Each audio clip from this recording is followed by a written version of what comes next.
केकरा घर के दहुरा सिपुलिया है केकरा घर के फूल केकरा घर के गहिया के दूधवा छठी मैया करथिन कबूल।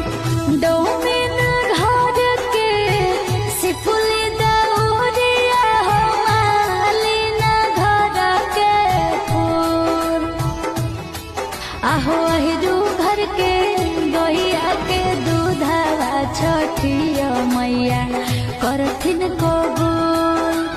अहिरू घर के गहिया